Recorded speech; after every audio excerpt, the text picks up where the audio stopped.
저는 80년대에 대학을 다녔는데 당시 대학가는 민주화 열기가 뜨거웠습니다. 거의 매일 데모하는 그런 시간이었습니다. 그러면서도 세상의 급격한 변화에 대한 미래학자들의 예언이 그 당시에 많았습니다. 특히 엘빈 토플러의 제3의 물결이 80년도에 나왔습니다. 거대한 혁명 같은 책이었죠. 제3의 물결은 정보통신 기술이 발달한 정보화 시대가 열릴 것이다. 그런 내용이었습니다. 뭔가 알듯 모를 듯 새로운 세상이 열리겠구나 그랬습니다. 과연 언제 어떻게 도래할까? 여러분도 아시겠지만 제1의 물결은 인류가 농경기술을 발견한 신석기 혁명 이후로 식량을 재배해서 자족하게 되었던 시절부터를 말합니다. 자연 수렵 생활에서 인간이 땅을 개간하고 도구를 이용해서 곡식을 재배함으로써 정착을 하게 되었고 비약적인 풍부한 곡식을 거두게 되었죠. 농업 기술의 혁신에 의한 농업혁명이 제1의 물결입니다. 수많은 사람들이 자연스럽게 농사를 짓게 되었고 어업이나 다른 일에 종사하던 사람들이 농업으로 많이 들어왔습니다. 이때 가장 중요한 자산은 토지였습니다. 제2의 물결은 산업혁명에 의한 기술혁신의 시대죠. 그리 오래된 것도 아닙니다. 1700년대에 전기기관의 발명으로 시작되었으니까요. 제1의 물결이 얼마나 오랫동안 유지되어 왔는지도 알 수가 있죠. 인류는 제2의 물결을 300년 정도 경험했습니다. 이때는 공업 생산이 증가하면서 농민을 공장의 노동자로 바꾸게 되는 거죠. 석탄, 천연가스라든지 석유 같은 게 중요한 에너지 자원이 되었습니다. 모여 있어야 모든 것이 효율적이기 때문에 공장들, 그래서 공단이 생기게 됩니다. 공장이 밀집하게 되고 그러니까 사람들이 모이게 되고 대도시가 형성되게 되었죠. 제1의 물결에서 주역이던 농민들이 이제 제2의 물결에서 산업단지의 노동자로 다 옮겨옵니다. 그리고 지금 이제 우리가 제3의 물결 속에서 컴퓨터, 인터넷이라고 하는 이런 정보, 지식 가운데 우리가 교류하면서 지금 살아가고 있는 거예요. 그런데 재미있는 게 하나 있습니다. 엘빈 토플러는 새로운 정보화 시대에 사람들은 회사에 출근하지 않고 재택근무를 하게 될 것이라고 예언했습니다. 이게 여러분 책이 80년에 나왔으니까 이분의 머릿속에 벌써 70년대에 그런 상상을 하고 있었단 말이에요. 우리 이 세계가 이제 재택근무라든지 모든 것이 컴퓨터로 되는 시대가 올 것이다. 그래서 이분이 한 말이 뭐냐면 전자오두막에서 일상생활을 하게 될 것이다. 그리고 도시는 종말을 구하게 될 것이다. 사람들이 실제로 숲속에 들어가서 오두막 짓고 살면서 컴퓨터로 일한다. 꼭 그런 내용은 아니고 어떤 이제 이런 대도시도 필요 없고요.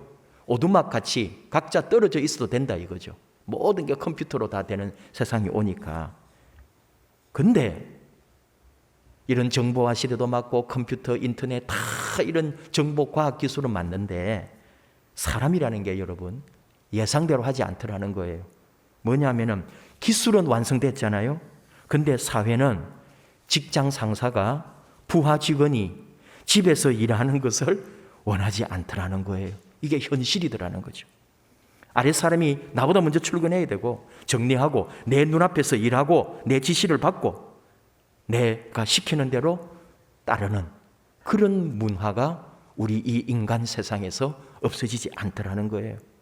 아무리 인터넷이 발달하고 컴퓨터가 전 세계를 이어주고 있어도 여전히 사무실에는 출근해야 되고 이 대도시는 절대로 멸망하지를 않는 거예요. 통신, 영상 이런 것들이 발달해서 집에서도 세계 어느 곳을 다 볼 수도 있고 간접적으로 경험할 수가 있습니다. 근데 사람은 그것으로 만족하지 못하더라는 거예요.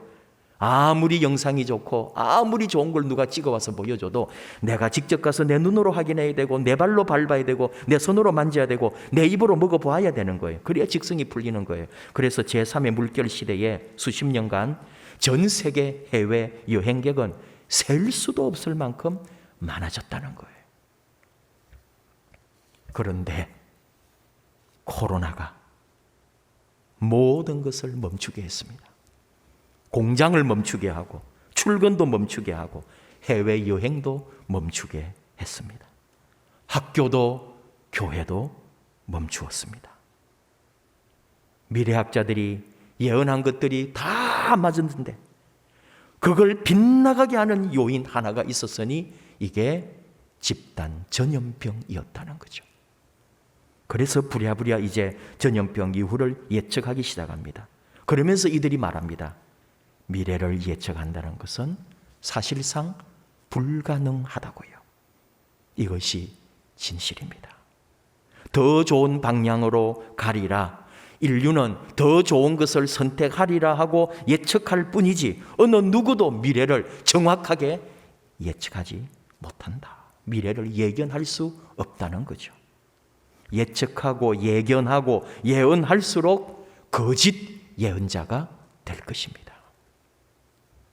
근데 분명한 한 가지, 저는 예언하려고 하는 거예요. 미래를 예측합니다. 정말로 이 미래가 어떻게 될 것이냐, 진리와 같은 예언이 있다면 결단코 미래는 편하리라라고 생각하지 말라는 거예요. 지금도 힘들지만 앞으로도 힘들 거예요. 지금까지 고된 인생을 살았는데 다음에도 고된 인생은 계속될 것입니다.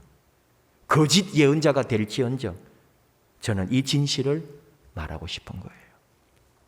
오늘 주님께서 사도 바울을 택하시면서 하신 말씀 15절, 16절 주께서 이르시되 가라, 이 사람은 내 이름을 이방인과 임금들과 이스라엘 자손들에게 전하기 위하여 택한 나의 그릇이다.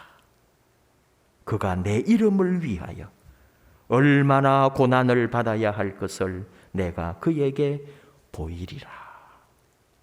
부르기는 불렀는데 나의 그릇으로 사용하겠다고 하시는데 그 삶이 얼마나 고난 중에 나아가야 할지 사실은 아무도 모르는 거예요. 엄청난 고통과 고난을 겪게 될 것이다. 주님만이 아십니다.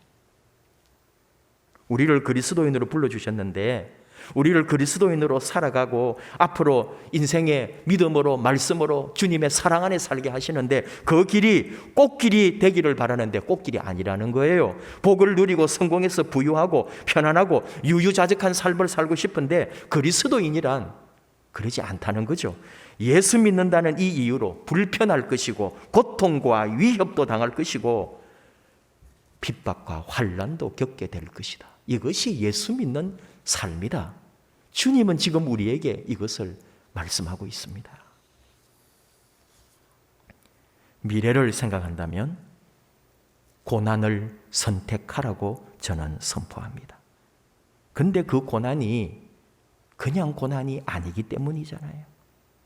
우리가 예수를 믿음으로 당하는 고통과 고난이 있다면, 환난과 핍박이 있다면 그게 정말 내 인생을 힘들게 하고 괴롭히고 나를 무너뜨리고 나를 절망케 하는 것일까요? 아닙니다. 우리가 예수님을 믿고 예수님의 삶을 따르고 그의 가르침을 이 땅에서 행하며 살 때 왜 어려움이 없겠어요? 세상 가치와 주님의 가치가 다른데 세상이 우리를 어떻게 이해하냐고요? 핍박과 환난은 우리의 운명입니다. 근데 이것이 도리어 그리스도인에게 기쁨과 영광입니다.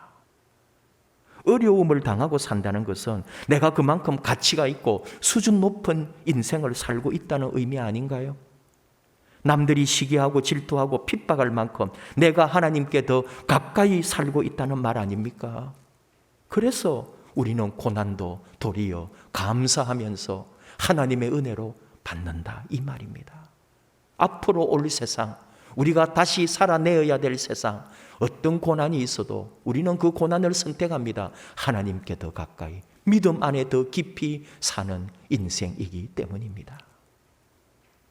하나님께서 사도 바울을 통해서 로마서에 주시는 말씀 8장 17절 자녀이면 또한 상속자 곧 하나님의 상속자요 그리스도와 함께한 상속자니 우리가 그와 함께 영광을 받기 위하여 고난도 함께 받아야 할 것이니라. 그리고 이어서 18절에 생각건대 현재의 고난은 장차 우리에게 나타날 영광과 비교할 수 없도다. 이게 하나님께서 우리에게 사도 바울을 통해 가르쳐 주신 진리입니다. 로마서 8장, 그 위대한 로마서 8장 마무리를 이렇게 하잖아요. 31절 이하 제가 좀 길게 읽겠습니다. 그런즉 이 일에 대하여 우리가 무슨 말하리요? 만일 하나님이 우리를 위하시면 누가 우리를 대적하리요? 자기 아들을 아끼지 아니하시고 우리 모든 사람을 위하여 내주시니가 어찌 그 아들과 함께 모든 것을 우리에게 주시지 아니하겠느냐? 누가 능히 하나님께서 택하신 자들을 고발하리요? 의롭다 하시니는 하나님이시니 누가 정죄하리요? 죽으실 뿐 아니라 다시 살아나신 이는 그리스도 예수시니 그는 하나님 우편에 계신 자요 우리를 위하여 간구하시는 자시니라. 누가 우리를 그리스도의 사랑에서 끊으리요? 환난이나 곤고나 박해나 기근이나 적신이나 위험이나 칼이랴.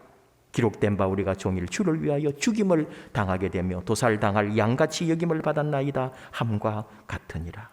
그러나 이 모든 일에 우리를 사랑하시는 이로 말미암아 우리가 넉넉히 이기느니라.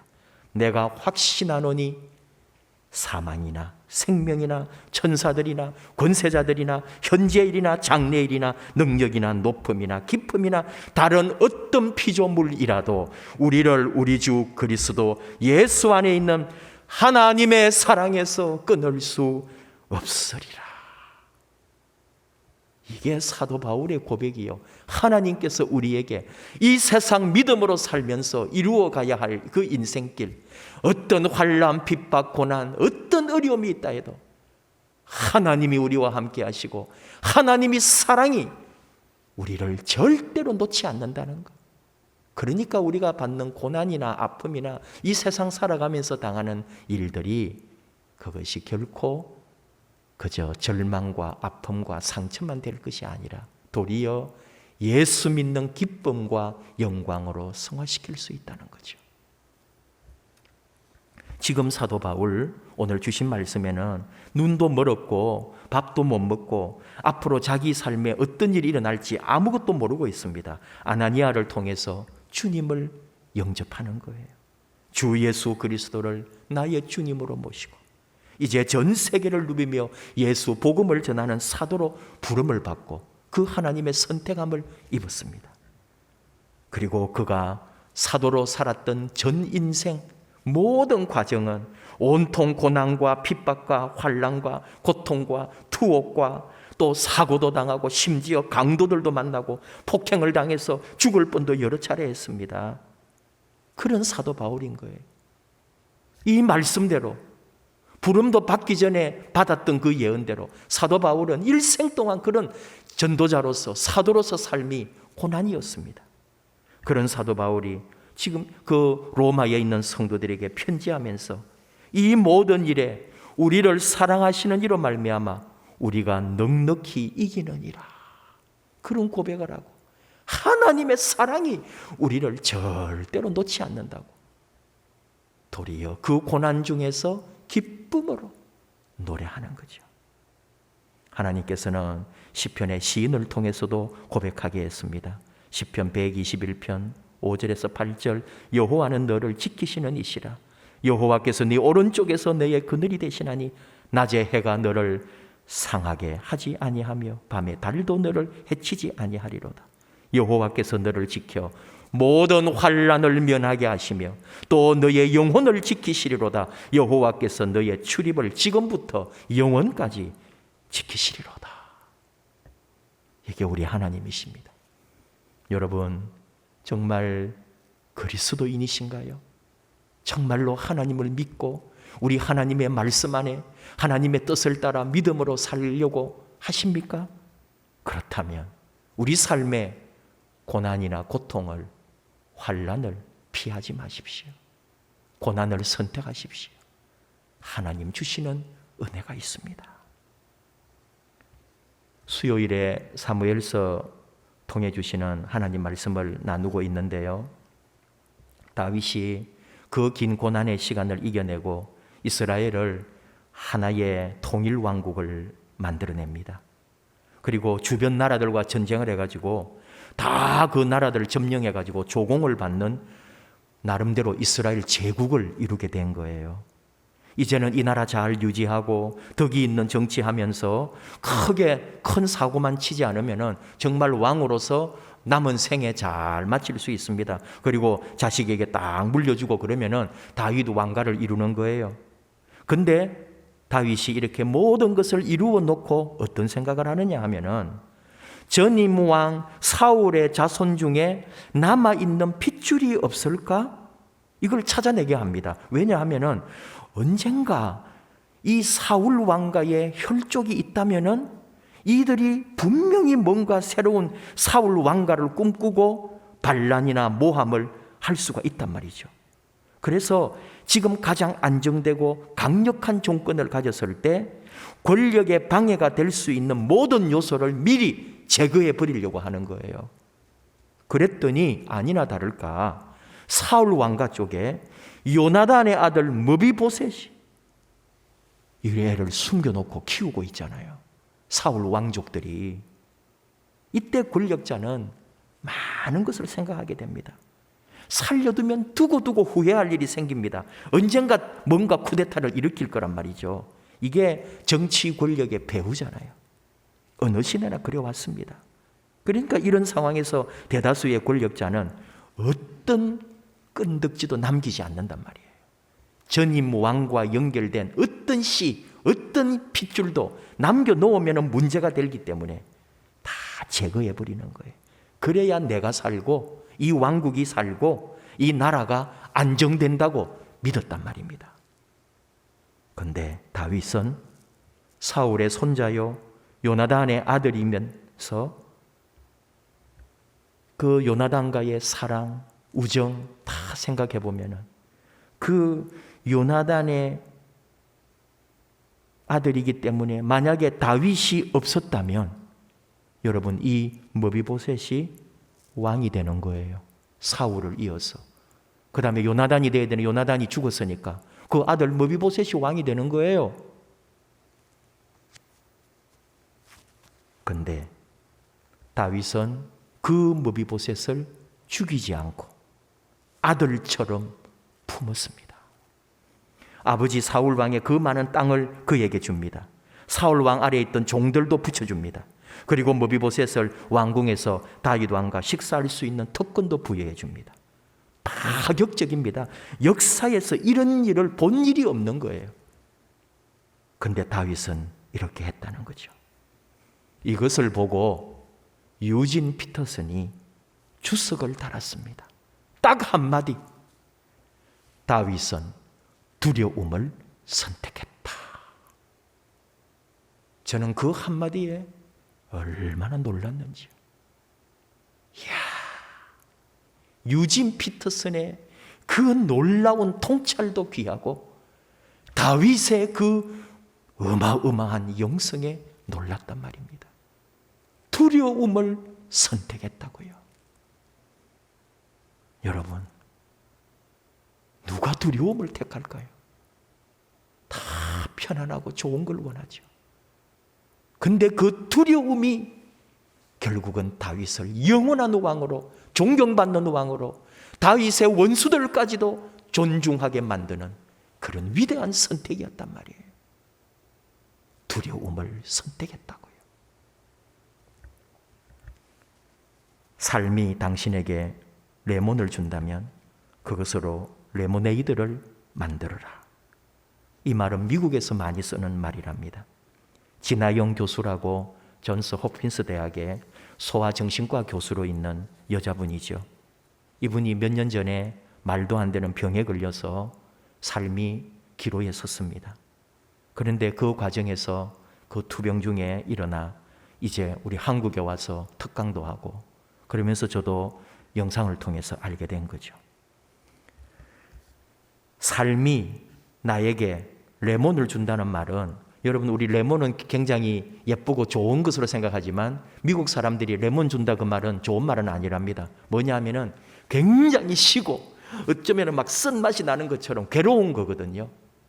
예, 레몬을 준다는 것은 좋은 뜻으로 주는 말이 아니래요.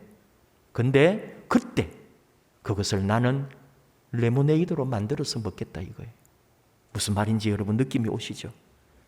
이 진아영 교수가 삶에 레몬이 주어졌는데 그 시고 쓰고 괴로운 맛을 그는 그의 삶에 레모네이드로 만들었다는 거예요. 지금도 투병 중이고 지금도 아프지만 들어보지도 못했고 알지도 못하는 그런 기립성 빈맥 증후군, 신경매개 저혈압, 의사들조차도 찾아내지 못하고 생소했던 병에 걸린 거예요. 삶이 다 바뀌었어요. 자율신경계 장애 중에 하나로 두통, 어지럼증, 병적 피로감, 15분조차도 자기 의지대로 앉아 있을 수가 없는 그런 삶. 그래서 교수로서의 그 미국에서 성공한 삶까지도 다 내려놓아야 했던 사람. 그녀는 지금 말합니다. 세상과 작별하는 날, 당신은 지금을 후회하지 않을 자신이 있습니까? 병마와 싸우면서 그 병과 함께 살아가면서 깨달은 교훈인 거예요. 당신의 체력과 당신의 삶에 남은 시간이 10%밖에 없다면 당신은 지금 무엇을 할 것입니까? 레몬과 같이 쓰디쓴 고난이 내 어두운 터널 같이 있다 할지라도 내 앞에 가로막은 이 어둠에 함몰되는 것이 아니라, 절망에서 허우적될 것이 아니라 그 속에서도 기회를 찾고 새롭게 일어나라고 이분은 말하더라고요. 고난 중에서도 소망을 붙들고 가는 거예요. 그분이 누구십니까? 예수님입니다. 우리 예수님은 고난을 선택했습니다. 죽음을 선택했습니다. 십자가를 선택했습니다. 그것뿐인가요? 십자가를 지는 과정에 있는 그 매질과 고통과 두려움, 공포. 예수님은 두려움을 선택했습니다. 그런데 그것이 영원한 생명이 되고, 그것이 영원한 구원이 되고, 그것이 영원한 사랑이 되더라고요. 우리가 그 예수님을 믿는 거예요. 내 삶도 마찬가지라는 거죠. 안락과 평안과 이 유유자적한 영원한 안식만을 원한다면 우리 삶에는 그런 일은 없습니다. 앞으로 우리 미래는 더 어려워질 것이니까요. 그러나 우리가 고난을 선택하고 두려움을 선택할 때 하나님께서는 우리와 함께 하시고 그 고난과 두려움이 영원한 기쁨이 되고 소망이 되고 영생의 나라로 이끄는 우리 주님의 사랑이 된다고요. 우리는 이것을 믿습니다. 우리 성도님들 중에도 그 어려움, 고난 중에 그 모든 것을 예수 믿음 안에서 새롭게 만드신 분들이 있습니다. 얼마나 귀한지요. 얼마나 사랑스러운지요. 하나님이 기뻐하십니다. 아프가니스탄 우리나라에 협조한 사람들을 데리고 왔죠. 진천에 지금 이제 다 왔는데 진천중앙교에서도 현수막도 달고 우리 총에서도 환영합니다. 현수막을 다는데 또 누군가는 와가지고 현수막을 뜯어버리는 거예요. 왜 오냐고 이러면서. 왜 우리 돈 쓰냐고. 또 테러하면 어떡하냐고. 여러분, 오늘 말씀에 비추어 볼 때 손해를 선택하고 두려움을 선택하고 앞으로 어찌 될지 모르지만 그 미지의 모든 것을 하나님께 맡기고 가는 거예요. 우리가 잘한 겁니다. 정말 칭찬드려야 하는 거예요. 사랑의 손길이 함께 하는 거예요. 영원히 역사에 기록되고 인류 역사에 길이 자랑할 일이 될 거예요. 오늘 이 코로나 시대에 여러분 사도 바울을 주님이 택하시면서 그가 내 이름을 위하여 고난을 받을 것이라고. 그리고 그 고난 중에 사도 바울은 살아가면서 후회하거나 원망하지 아니하고 도리어 하나님의 영광과 기쁨으로 받았다고요. 오늘 우리 믿음의 사랑스러운 우리 교회 모든 성도님들이요, 인생길 살아가면서 고난을 택할 수 있는 용기, 두려움을 선택할 수 있는 믿음, 하나님이 그 삶에 은혜와 영광과 놀라운 역사를 더하실 것입니다. 우리 함께 찬양하십시다. 주님 사랑이 우리를 다 이기게 하시고 주의 그 사랑 결코 어느 누구도 끊을 수 없으리라. 주 사랑이 나를 숨쉬게 해. 함께 찬양하십시다.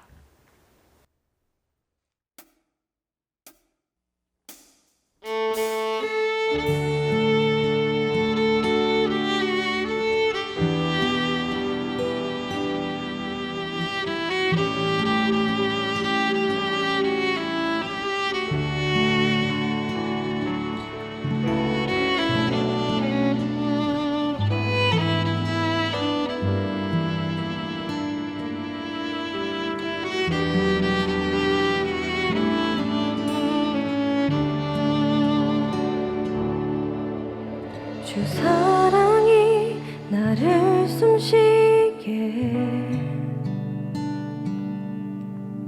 세상 그 어떤 어려움 속에도 주 은혜로 나를 돌보시며 세상 끝날까지 지켜주시네. 주 사랑이 나를 숨쉬게 해. 세상 그 어떤 어려움 속에도 주 은혜로 나를 돌보시며 세상 끝날까지 지켜주시네. 주님만이 내 아픔 아시며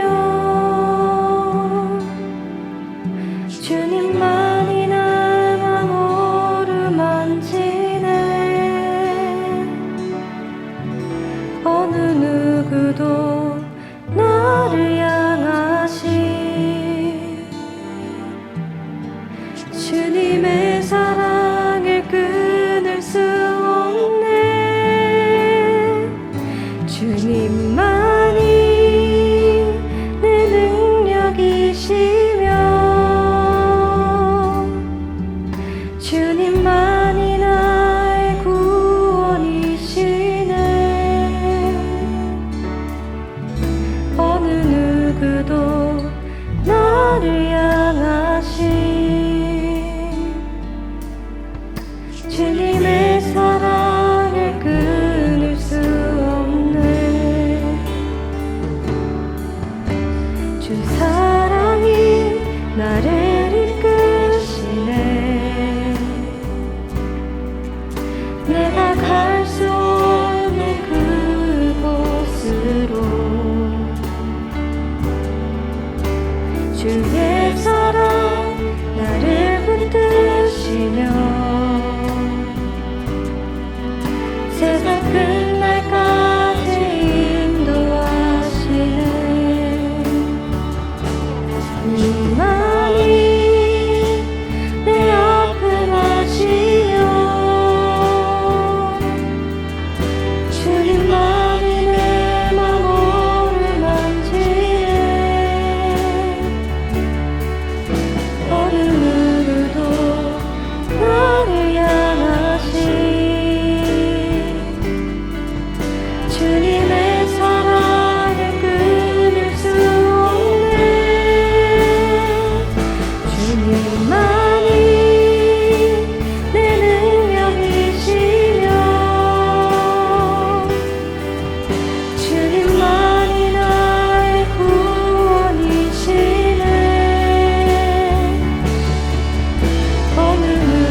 고난을 선택하라.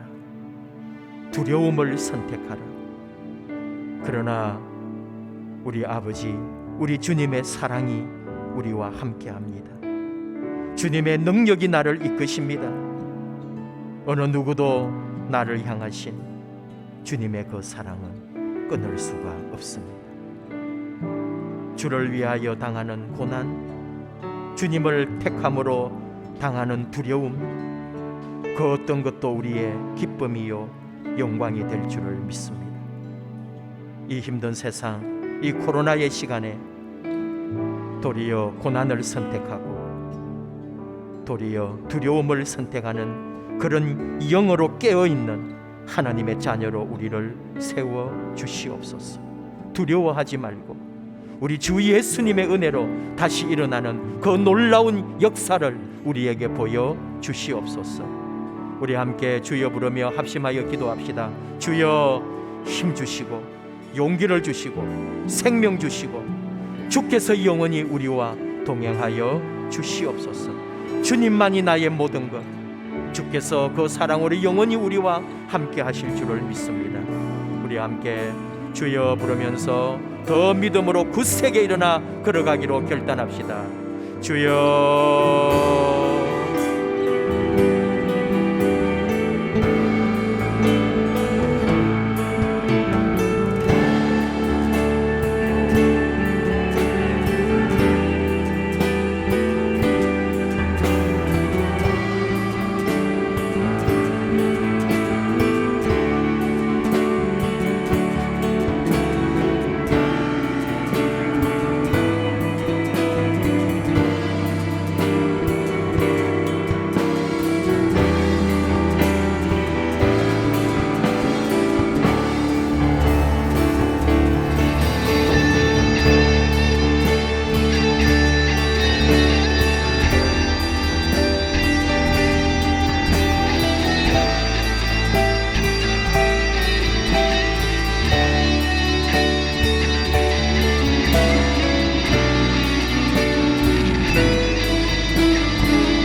아버지 하나님, 이 어려운 시간 속에서도 늘 지켜주시고 인도해 주시는 우리 하나님의 놀라운 사랑에 감사드립니다.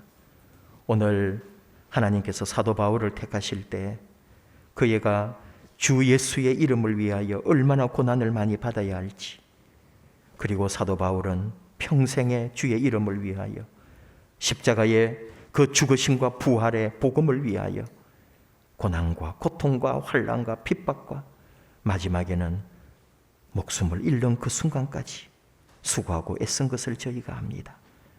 그러나 그 모든 것은 하나님께 영광이요 우리에게는 주 예수를 향한 소망이 되게 하셨고, 사도 바울은 그 고난받음을 기뻐하였음을 저희가 믿습니다. 오늘 우리가 고난을 선택할 수 있는, 또 두려움을 택할 수 있는 믿음과 영성을 갖추게 하여 주시옵소서.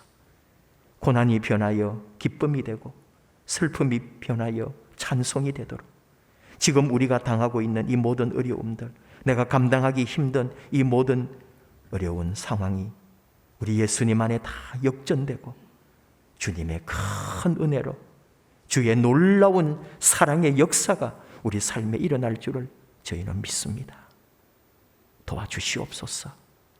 믿음, 소망, 우리 하나님이 향한 사랑으로 다시 일어나서 우리 하나님의 예비하신 놀라운 은혜를 누리게 하여 주시옵소서. 예수님 이름으로 기도하옵나이다. 아멘.